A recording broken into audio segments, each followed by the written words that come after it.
Bismillahirrahmanirrahim. Assalamualaikum warahmatullahi taala wabarakatuh. Alhamdulillahi rabbil alamin. Wa sallallahu ala sayyidina Muhammadin wa ala alihi wa sahbihi wasallam. Amma ba'du. Sidang CLS itu kemarin berlangsung lagi. Dan hal yang menarik adalah menjadikan atau menghadirkan Roy Suryo sebagai saksi ahli. Nah, ini menjadi menarik selain karena pemaparan yang dilakukan oleh yang bersangkutan, tetapi juga adanya penolakan dari kuasa hukumnya Jokowi, itu Pak YB Irfan, yang kalau berbicara itu sangat bersemangat sekali ya. Tapi biasanya nol esensi, biasanya seperti itu.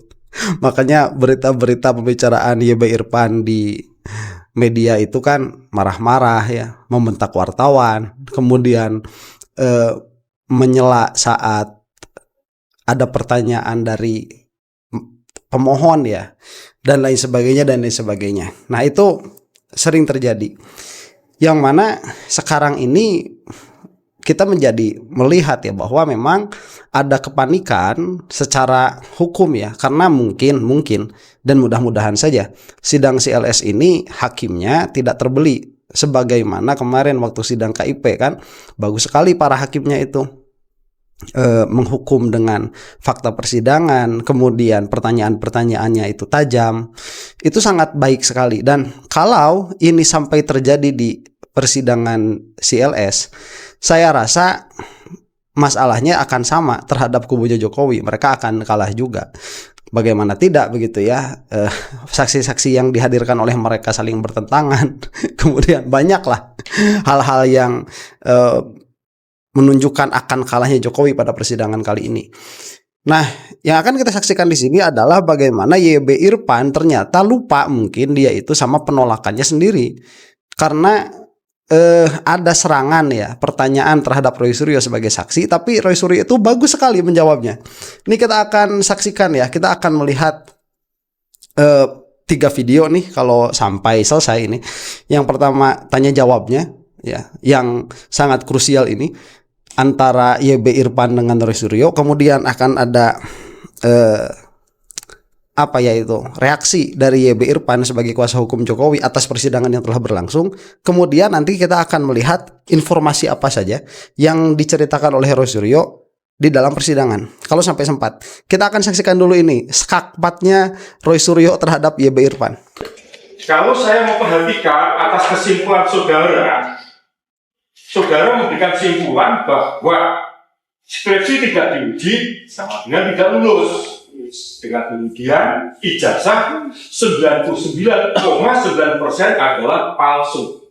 Nah, pertanyaan saya, sebelum saudara memberikan konklusi atau simpulan bahwa Pak Jokowi tidak diuji terkait dengan skripsi sebagaimana yang pernah ditampilkan ketika saudara berkunjung di Fakultas Kehutanan, apakah saudara pernah untuk melakukan wawancara terhadap dekan Fakultas Kehutanan terkait dengan adanya skripsi yang telah dibuat oleh Pak Jokowi yang menurut apa saudara lihat terdapat adanya ruang kosong yang tanpa tanda tangan itu?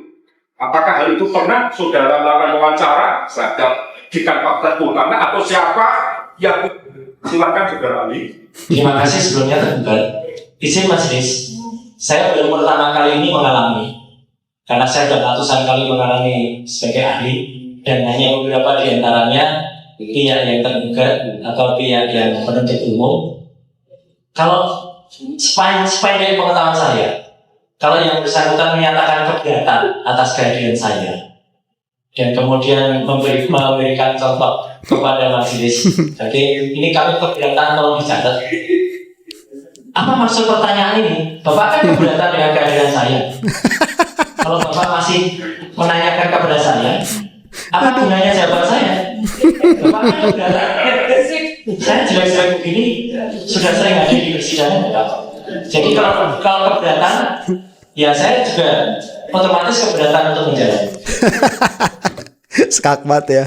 Nah katanya keberatan Roy Suryo datang, tapi waktu datang dikasih pertanyaan, ini apa ini?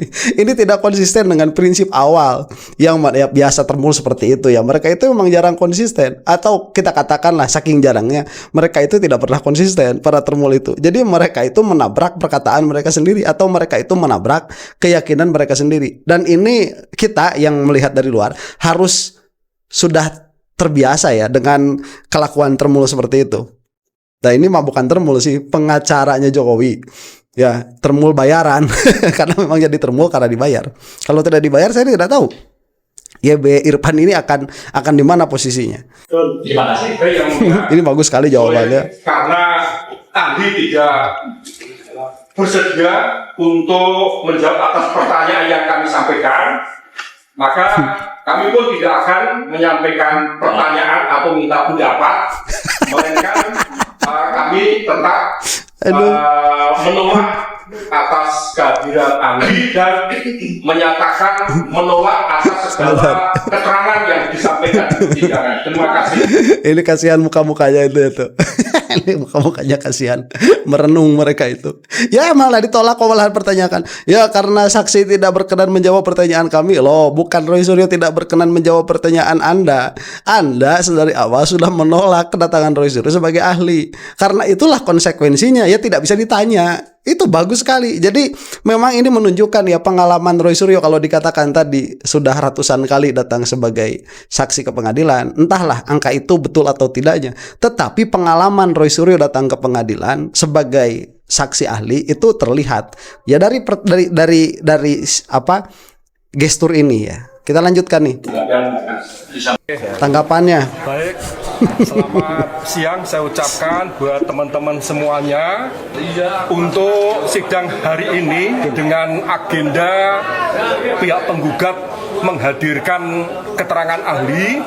Sejak awal saya menyampaikan keberatan kepada majelis hakim dengan pertimbangan bahwa ahli dalam memberikan keterangan ini kan diharapkan supaya objektif dan independen. Nah, yang jadi suatu persoalan, meskipun ahli dalam hubungannya dengan para pihak memang tidak ada hubungan keluarga, tidak ada hubungan darah.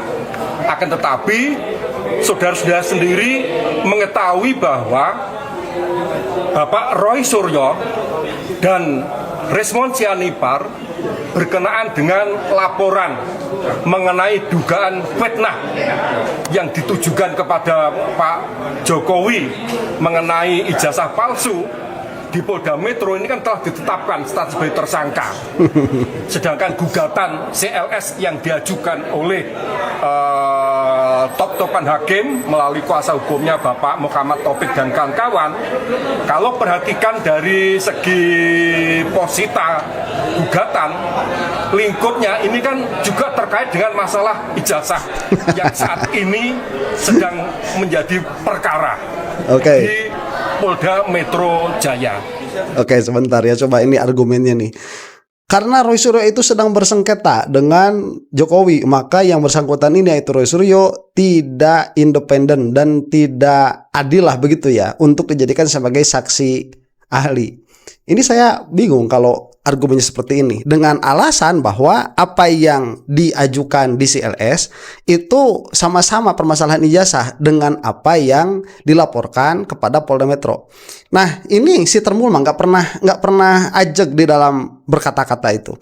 Katanya kan begini, sidang KIP itu berdiri sendiri, kemudian sidang CLS berdiri sendiri, sidang yang ada mau masuk begitu oleh Polda Metro itu juga berdiri sendiri karena yang itu adalah administrasi, yang ini adalah citizen lawsuit, yang itu adalah pidana. Itu kan perkataannya si Termul tuh yang seperti itu. Kalau saya dari awal mengatakan ini semuanya berkaitan.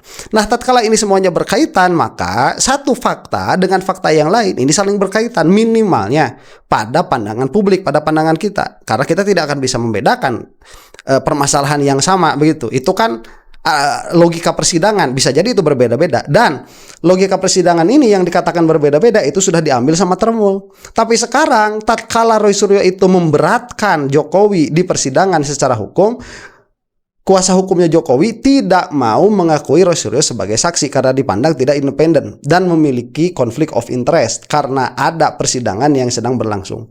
Yang mana begitu ya, kalau kita lihat kan berbeda. Yang ini CLS, citizen lawsuit, yang itu kan urusannya Jokowi itu.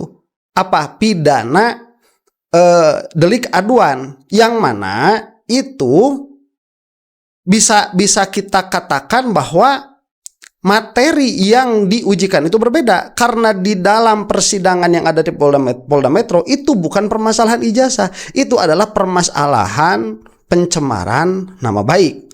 Nah, dalam pengertian bahwa tidak ada urusan pembuktian ijazah karena itu pun ditolak sedari awal oleh Polda Metro. Kan Polda Metro tidak menyertakan materi keaslian ijazah Jokowi untuk dibuktikan di situ, tidak ada pembuktiannya. Yang ada kan pemeriksaan sepihak. Nah, kalaupun kita memang mau mengatakan bahwa ini ada konflik of interest, Roy Suryo sebagai orang yang bersengketa dengan Jokowi, lalu kemudian kenapa teman-temannya Jokowi itu yang jelas-jelas pro sama Jokowi, temannya Jokowi atau yang diklaim sebagai teman Jokowi bisa dihadirkan di sidang CLS? Itu kan sama juga, tidak independen juga kalau kita mau melihat dengan kacamata itu. Ya, yang bukan keluarga tapi kan teman, iya, malah mengatakan temannya juga teman dekat sekali. Ya, mungkin karena itulah kemarin mereka mengatakan bahwa mereka itu tidak pernah bertemu lagi setelah KKN supaya diterima di persidangan mungkin ya. Karena kalau setelah itu masih jadi teman dekat akan ditolak oleh persidangan. Ya, saya tidak tahu. Cuman yang jadi permasalahannya kalau misalkan yang ada hubungan sedikit saja dalam permasalahan apapun ini dengan Jokowi, baik pro ataupun kontra, apabila Roy Suryo itu ditolak sebagai saksi ahli, maka seharusnya teman-teman Jokowi pun ditolak sebagai saksi fakta. Nah, yang seharusnya dijadikan saksi kemarin itu adalah pihak-pihak administrasi misalkan yang ada di UGM, bagaimana mereka itu misalkan mengaku sebagai orang-orang yang pernah memeriksa administrasinya Jokowi dan sebagainya dan lain sebagainya, bukan teman-temannya begitu. Karena ini pada akhirnya sama saja. Apalagi kalau kita melihat penjelasan mereka para saksi ini tidak sinkron di dalam persidangan. Kita lanjutkan lagi. Nah, sehingga kami menilai apapun keterangan yang disampaikan oleh ahli karena memiliki konflik of interest, maka itu tidak akan independen, tidak akan objektif, dan apa yang disampaikan dalam rangka untuk membela kepentingan daripada ahli itu sendiri dalam statusnya sebagai tersangka yang saat ini sedang dalam proses penelitian di kejaksaan terkait dengan berkas berita acara penyidikan Polda Metro Jaya. Oke. Jadi itulah karena kami keberatan atas keterangan para ahli yang bersangkutan, sehingga sudah selayaknya akhirnya kami menyatakan untuk tidak bertanya, meskipun ketika Pak Roy Suryo memberikan keterangan, oleh karena saya diberi kesempatan, saya akan menanyakan, tapi pertanyaan saya sebetulnya bukan hal yang sifatnya substansial mengenai pendapatnya, tetapi kami akan lebih mengarah pada status yang bersangkutan sebagai tersangka di Polda Metro Jaya yang pada saat itu oleh Majelis Hakim belum mengungkap secara jelas di awal persidangan. Oke, coba lihat ya. Bukan kami tidak akan bertanya. Jelas kamu itu bertanya. Cuman kamu diingatkan sama Roy Suryo, kamu itu kan menolak saya di persidangan. Lah, kenapa kamu masih bertanya sama saya? Ya, itu lupa. Itu tidak mengerti konsekuensi dari pernyataan bahwa saksi ini ditolak, saksi ini kami tolak sebagai saksi ahli. Mereka itu tidak mengerti permasalahan itu. Dan sekali lagi, kalau ini dikatakan sebagai konflik of interest, seharusnya saksi-saksi yang dihadirkan kemarin sebagai teman-temannya Jokowi itu juga dikatakan konflik of interest. Nah, kalau misalkan kita mau lihat, kalau saya begitu ya melihatnya seperti ini dari publik nih, saya tidak tahu logika hakim seperti apa. Kalau saya dari publik melihatnya seperti ini, bahwa Jokowi ini permasalahannya dengan Roy Suryo itu setelah adanya penelitian, bukan sebelum adanya penelitian. Malah sebelum ada penelitian ini, Roy Suryo dengan Jokowi itu kan akur, baik-baik saja. Malah begitu, Roy Suryo ini salah satu orang yang pertama kali mendukung Jokowi waktu dari Solo mau maju ke Jakarta kan. Nah, di tengah perjalanan karena satu dan lain hal Roy Suryo itu melihat dengan keilmuannya ada kepalsuan di dalam ijazahnya Jokowi, maka itu dipublikasikan. Nah setelah itu baru ada permasalahan, Jokowi melaporkan adanya pencemaran nama baik. Nah kalau kita lihat dari segi dipanggilnya Roy Suryo ini ke persidangan sebagai saksi ahli, maka adanya permasalahan antara Roy Suryo dengan Jokowi itu tidak akan menggugurkan keadaan Roy sebagai saksi ahli, sebagai ahli di dalam bidangnya, tidak akan menggugurkan. Kenapa? Karena yang disampaikan oleh Roy Suryo di persidangan itu linear dengan apa yang Roy Suryo sampaikan di luar persidangan sebelum dipermasalahkan dengan Jokowi. Itu kalau saya melihatnya dari kacamata publik, karena yang penting itu kan argumennya, begitu. Cuman tidak tahu kalau hakim memang lebih condong kepada apa argumennya YB Irfan ini, saya tidak tahu. Cuman ya kalau memang misalkan hakim ini condong kepada argumennya YB Irfan, seharusnya kemarin juga ditolak tuh saksi-saksi yang dihadirkan oleh Jokowi. Itu yang perlu kami sampaikan. Kemudian masih perlu kami tanggapi berkenaan dengan permohonan yang diajukan oleh Muhammad Taufik dan kawan-kawan supaya memerintahkan Pak Jokowi hadir di persidangan dengan memperlihatkan ijazahnya. Ini merupakan tuntutan yang berlebihan dan sama sekali tidak ada relevansinya dengan posita maupun petitum gugatan. Sebab kalau saya perhatikan posita dan petitum gugatan sama sekali tidak ada suatu posita atau petitum supaya Pak Jokowi diperintahkan untuk hadir di persidangan memperlihatkan ijazah sebagaimana yang selama dituduhkan sebagai ijazah palsu.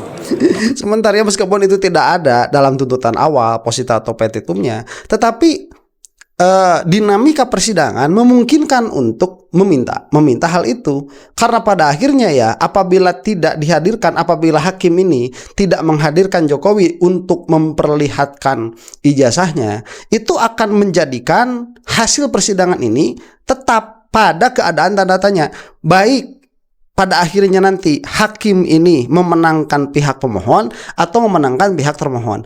Ini kan masalahnya masalah publik, makanya ada di citizen lawsuit kan. Yang dituntut itu siapa? Ya pihaknya Pak Jokowi. Nah pihaknya Jokowi ini tatkala dituntut itu kan harus membuktikan, dan pembuktiannya jelas banyak sekali merugikan kepada pihak Jokowi. Lalu kemudian apabila yang dimenangkan itu adalah pihaknya pemohon, ya, maka yang akan menyerang siapa nanti? Para termohon. Akan jadi tanda tanya.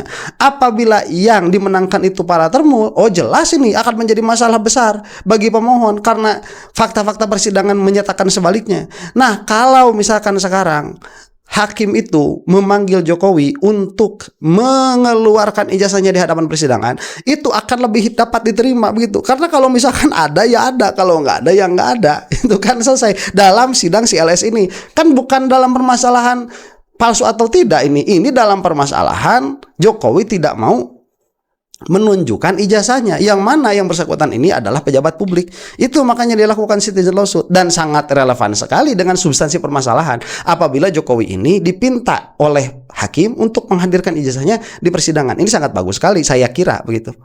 Dan hakim sendiri sebatas memeriksa sesuai dengan ruang lingkup pokok yang disengketakan. Demikian juga petitum Takut nih ya.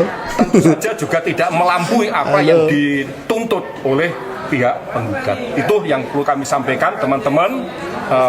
Terima kasih yang telah menyaksikan persidangan kali ini, sehingga tidak semata-mata statement yang disampaikan oleh para pihak melalui kuasa hukumnya, tetapi apa yang terjadi dalam fakta persidangan, teman-teman bisa mengetahui secara langsung. Terima kasih. Sementara saya kira ini ketakutan ya Mbak Irfan itu, karena kalau misalkan kita melihat ya ada permintaan misalkan dari pemohon, ya Jokowi ini sudah penjarakan saja atau harus mengganti rugi sekian dan sekian karena sudah menghabiskan biaya para pemohon begitu untuk hadir di persidangan. Lah itu baru keluar dari substansi permasalahan. Atau misalkan Jokowi ini harus dikelek-ketek di hadapan umum gitu ya. Itu baru di luar substansi. Ini kan masih sama substansinya itu, permasalahan ijazah, agar supaya Jokowi sendiri yang kalau memang ada ijazahnya memperlihatkan itu, kan selesai. Itu sudah sesuai dengan gugatan, sudah. Itu yang dipinta ya. Ahli tadi kan dari pihak penggugat tidak mengajukan, itu bagaimana? Kenapa? Karena saya merasa tidak perlu, di mana HIR 163 itu sendiri terkait dengan alat bukti, bahkan ahli itu sebetulnya itu hanya dihadirkan manakala sudah mencapai pada minimal pembuktian. Jadi kalau belum mencapai minimal pembuktian, memang hakim merasa perlu untuk menghadirkan ahli. Itu bisa inisiatif hakim atau bisa inisiatif bagi para pihak. Sedangkan pihak kami selaku kuasa hukum Pak Jokowi, dalam hal ini kami merasa cukup dengan keterangan yang disampaikan oleh teman-teman Pak Jokowi pada waktu kuliah dan di wisuda dalam waktu yang bersamaan, termasuk saksi-saksi baik itu teman KKN maupun tempat di mana Pak Jokowi melaksanakan KKN. Menurut saya apa yang diterangkan oleh saksi di persidangan sudah cukup. Sedangkan masalah ijazah, kami cukup membuktikan bahwa benar ijazah asli Pak Jokowi untuk saat ini sedang di bawah kekuasaan oleh Polda Metro Jaya dalam rangka untuk keperluan penyidikan. Nah, sebentar, itu kan kemarin katanya bisa diminta apa istilahnya kemarin itu ya, BP apa BO apa OB yang dipintakan sama siapa ini, kuasa hukum begitu. Itu kan ada kemarin. Tapi kok balik lagi ke dalam argumen itu, ini sedang di dalam penguasaan kepolisian. Kemudian merasa dicukupkan dengan penjelasan para saksi ya, teman-temannya Jokowi, yang mana penjelasannya juga ada Bang Jack. Kemarin kan ada bahasa Bang Jack, kemudian saling bertentangan satu dengan yang lain. Ya itu tidak, ya itu kalau misalkan dalam keadaan YB Irfan sebagai pengacaranya Jokowi ya, karena kalau misalkan YB Irfan jadi pengacaranya kita juga samalah bakal begitu, namanya juga pengacara begitu ya, dibayar bakal begitu, bakal membela ya seperti itu, membela dengan semua perkara yang bisa dibela. Cuman kan tetap kita ini pada akhirnya bisa melihat apakah argumen yang dikeluarkannya itu valid atau tidak, dan kita rasa ya sudah terlalu jelas ini tidak, argumennya tidak valid. Untuk penegasan saja, berarti menolak semua pernyataan ahli dari dengan sendirinya, karena kami keberatan yang bersangkutan untuk hadir memberikan keterangan, dengan sendirinya keterangan yang disampaikan kami menolak secara tegas. Terima kasih ya. Tapi penolakan itu ditolak lagi sama kamu kan, kamu menolak, tapi penolakan kamu sendiri ditolak oleh kamu sendiri karena kamu pada akhirnya bertanya kepada Roy Suryo sebagai saksi ahli yang dihadirkan oleh pihak pemohon. Aduh, nah ini nih persidangannya ya. Sebentar saja akan kita saksikan. Ditujukan oleh Mabes Polri itu benar. Tidak lazim, saya mengatakan. Tidak lazim.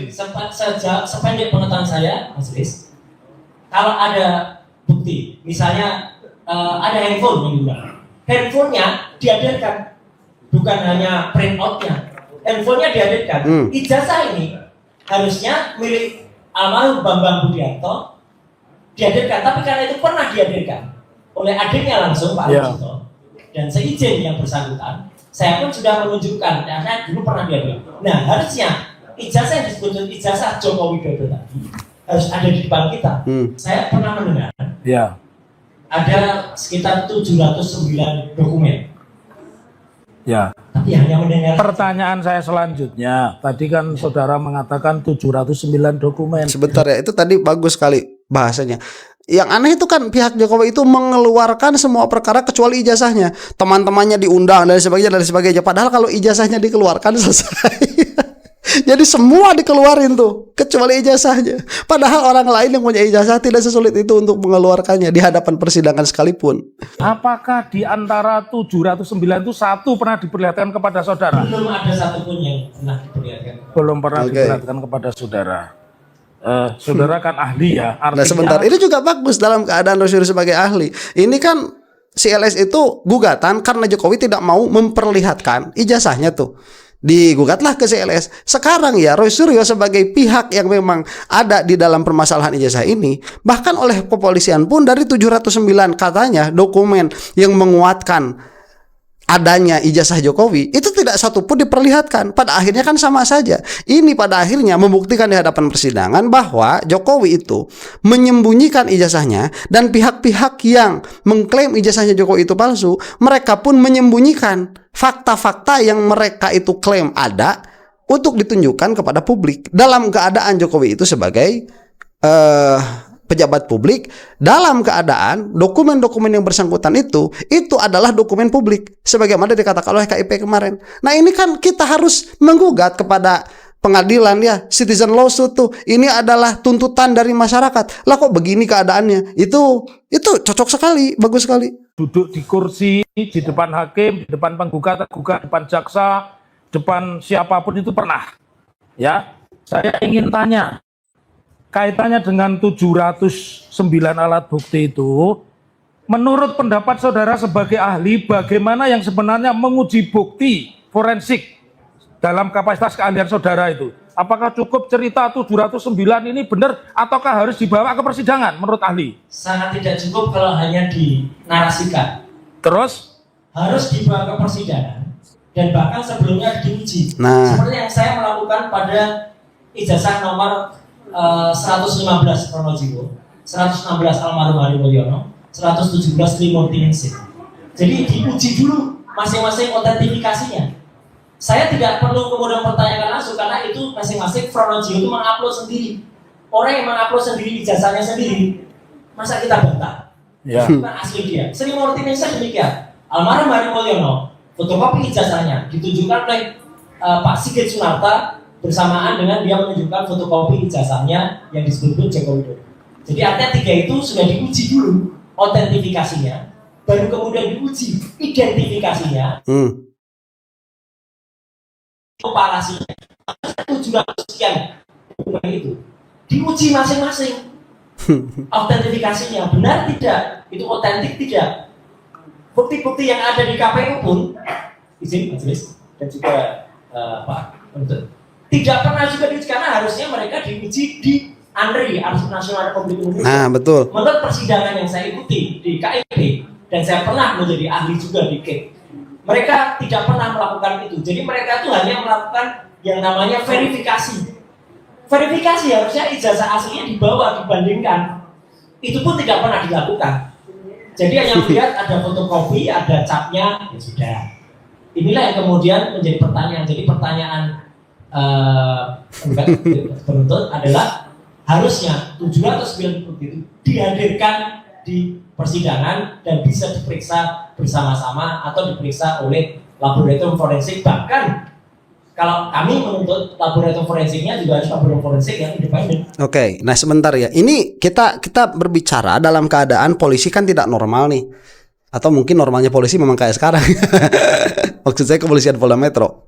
Itu kan dalam keadaan tidak normal secara prinsipal. Yang mana seharusnya secara prinsip mereka itu kan itu adil ya, independen secara prinsip harusnya demikian.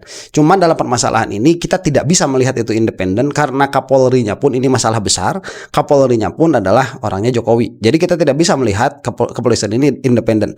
Dan kita juga bisa melihat ketidakadaan independensi kepolisian itu dari sikap mereka di dalam memperlakukan bukti-bukti atau kita katakan bukti awal lah, bukti awal di dalam penetapan Rosyrio dan kawan-kawan sebagai tersangka, misalkan saja di dalam beberapa ahli yang diperiksa oleh kepolisian. Nah, ruginya punya kepolisian seperti ini bahwa pada akhirnya kepolisian itu tidak melaksanakan tugasnya di dalam penyidikan dengan baik karena mereka tidak independen dan mereka itu tidak adil lah, katakan begitu ya, tidak berimbang. Kemudian pada akhirnya ini kan disampaikan kepada kejaksaan yang sampai kemarin kejaksaan itu masih menolak. Saya tidak tahu sekarang atau kedepannya akan bagaimana. Cuman kalau ini sampai memang harus dihadirkan ke persidangan, ya ini pada akhirnya harus dihadirkan di persidangan kalau masih ada keberatan dari pihak Rosyrio dan kawan-kawan. Makanya kenapa kita melihat di sini ada kecemasan dari Jokowi dan ada keinginan dari Jokowi agar ini tidak masuk ke persidangan. Karena pada akhirnya eskalasinya nanti akan lain kalau sudah masuk persidangan ini. Akan lain sekali lah dinamikanya begitu. Dan saya juga menjadi wajar kalau ada orang yang memang mau melihat ini masuk ke persidangan supaya semuanya jelas. Cuman sedari awal kalau saya katakan bahwa pentersangkaan Roy Suryo itu sedari awal sudah merupakan kejahatan konstitusional. Demikian, mudah-mudahan kita semua ada dalam magfirah Allah Subhanahu wa taala. Wallahu taala a'lam bissawab. Assalamualaikum warahmatullahi taala wabarakatuh.